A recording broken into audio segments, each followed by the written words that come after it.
Halo teman-teman, selamat datang. Nah, sekarang kita akan belajar lagi bagaimana cara membangun aplikasi pembelajaran secara online. Nah, yuk silahkan teman-teman buka terlebih dahulu teks editor teman-teman. Nah, di sini sudah saya buka. Di sini saya masih menggunakan Sublime. Nah, untuk teman-teman bebas ya, menggunakan apa saja itu boleh. Kemarin kita sudah membuat API tambah admin ya. Kita sudah membuat API tambah admin ya. API-nya sudah kita buat. Kemudian sekarang kita akan belajar bagaimana melakukan setting di bagian middleware. Nah, jadi teman-teman, jika kita ingin membuat API menggunakan Laravel itu kan datanya di post dari front end itu tidak langsung masuk ke dalam controller. Jadi data itu harus melewati middleware terlebih dahulu.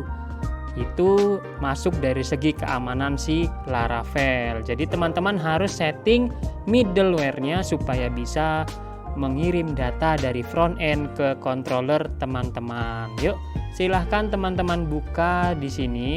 Kemudian silahkan teman-teman buka juga di bagian terminal atau command prompt-nya di sini. Bisa dibuka dulu project-nya. Nah, di sini kita buka dulu project-nya. Nah, kemudian kita buka kemarin namanya belajar ya. _belajar seperti ini. Nah, sudah ya seperti ini. Langkah pertama, teman-teman harus membuat satu buah file di middleware-nya ini kan masih seperti ini ya. Ini masih bawaan atau default dari Laravel. Pertama, teman-teman harus membuat file middleware-nya terlebih dahulu. Nah, di sini perintahnya menggunakan php artisan make middleware, kemudian kita beri nama filenya ya. Coba di teman-teman buat ya. php artisan seperti ini, make seperti ini, _,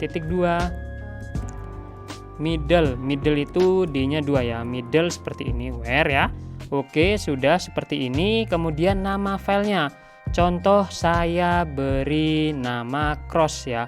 Contohnya saya beri nama cross. Nah, di sini supaya kita mengikuti standarisasi namanya, ini kan awalnya besar berarti namanya seperti ini. Harus besar awalnya, kemudian selanjutnya kecil ya. Oke, saya beri nama seperti ini ya, course gini ya, contoh ya. Nah, jika teman-teman ingin melihat dokumentasinya itu juga bisa. Nah, coba teman-teman buka di bagian web browser teman-teman. Nah, itu bisa ada dokumentasinya.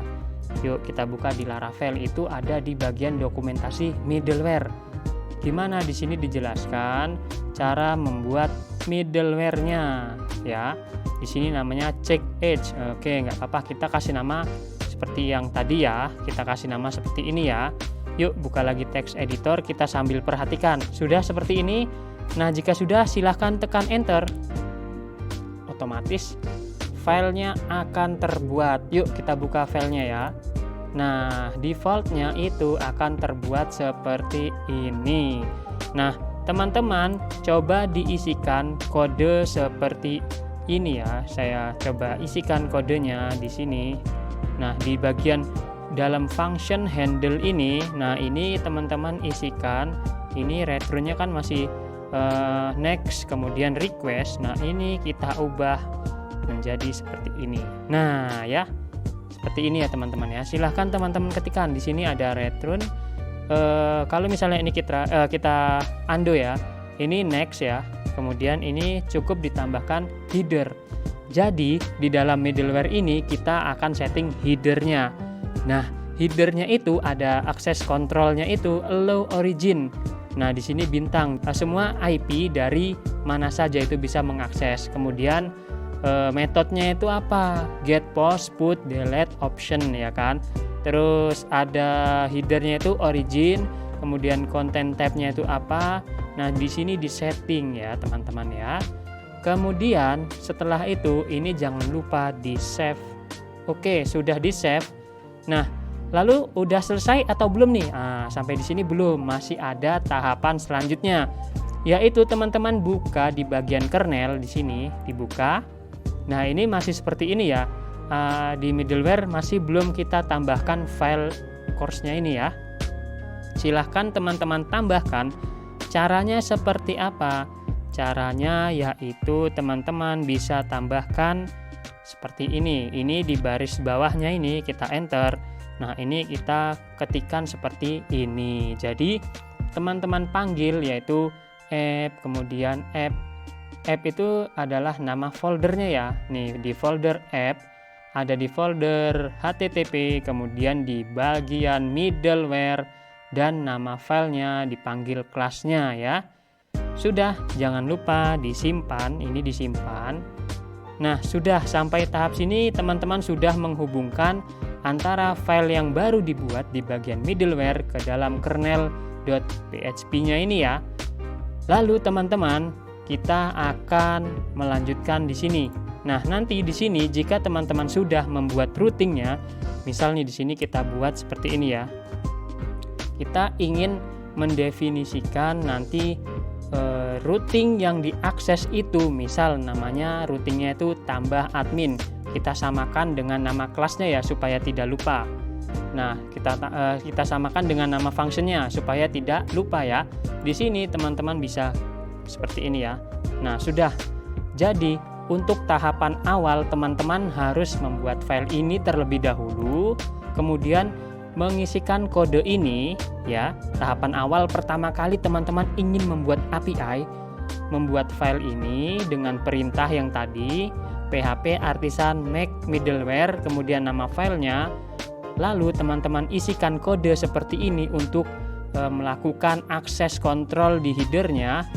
Nah, sudah. Kemudian untuk tahapan selanjutnya teman-teman tidak perlu membuat file lagi, teman-teman tinggal pakai saja, tetapi teman-teman perlu menambahkan routingnya di bagian sini. Jadi teman-teman perlu menambahkan di bagian sini supaya dari data front end itu bisa dikirim ke dalam controller teman-teman melalui routing ya. Oke, jika tidak maka tidak bisa diakses API-nya. Nah, sudah, ini jangan lupa disimpan.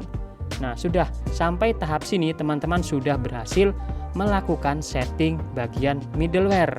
Perlu diingat, nanti yang perlu ditambah terus-menerus ketika teman-teman membuat API itu adalah di bagian sini ya, verify sini. Nah, ini perlu ditambah nantinya karena jika tidak ditambah maka tidak bisa diakses router tersebut. Routingnya itu tidak bisa diakses dan data tidak bisa dikirim ke dalam controller. Baik teman-teman, silahkan dicoba-coba materinya. Jika ada kendala, jangan sungkan bertanya kepada tim pengajar Niomi. Terima kasih.